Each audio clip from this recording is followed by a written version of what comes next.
a power-sharing government. Now there's speculation the country is about to split in two.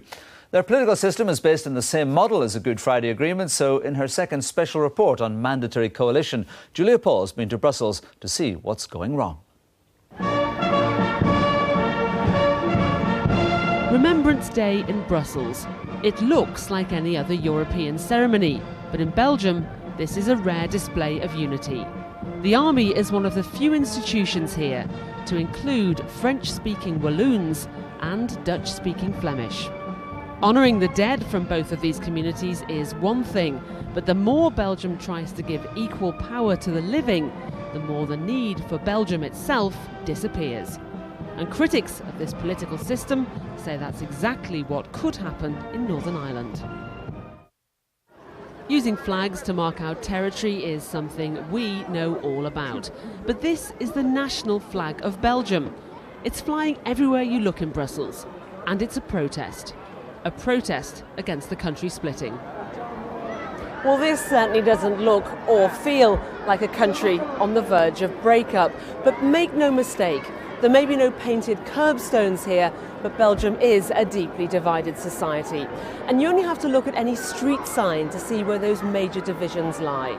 Every road in this city has two names, one in Flemish and one in French. Belgium is a country divided by a linguistic border running from west to east.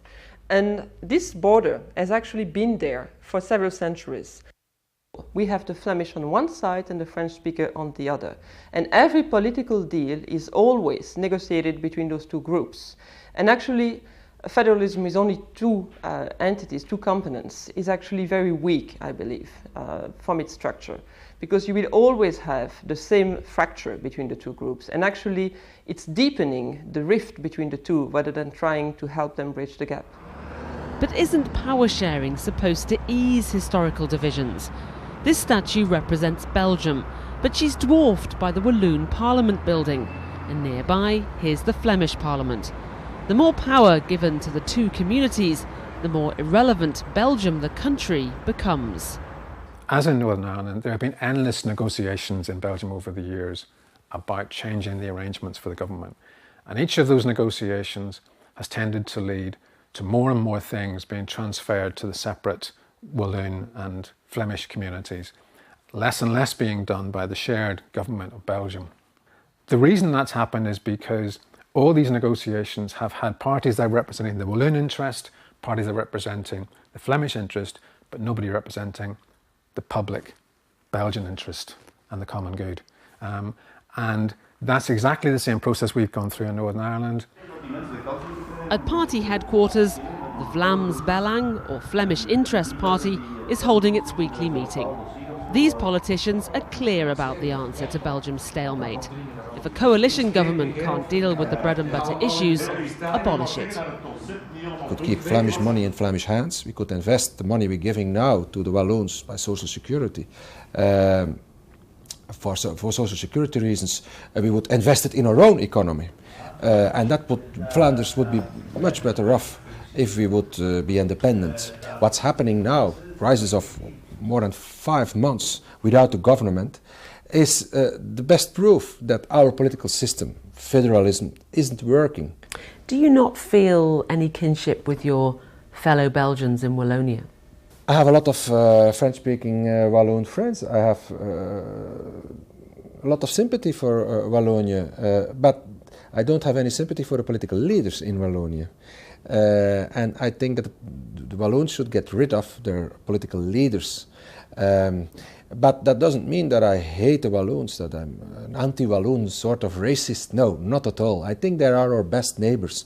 And, well, I'm in favor of what the Economist called a sort of a velvet divorce, a praline divorce, without bloodshed, without violence, without a romantic revolution.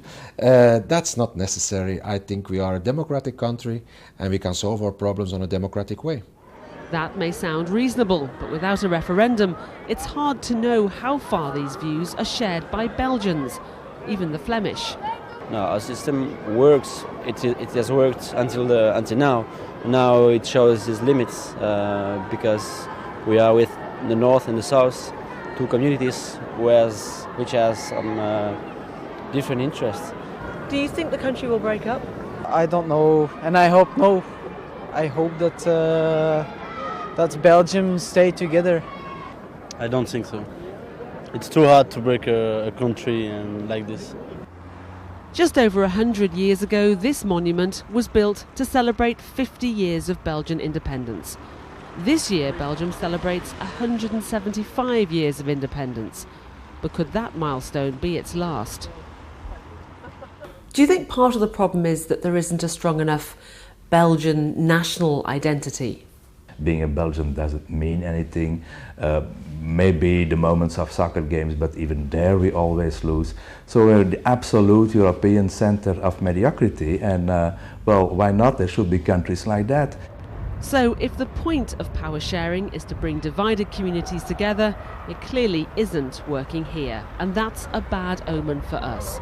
We should keep a close eye on what happens. As things stand, this monument to Belgium is likely to last a lot longer than the country itself.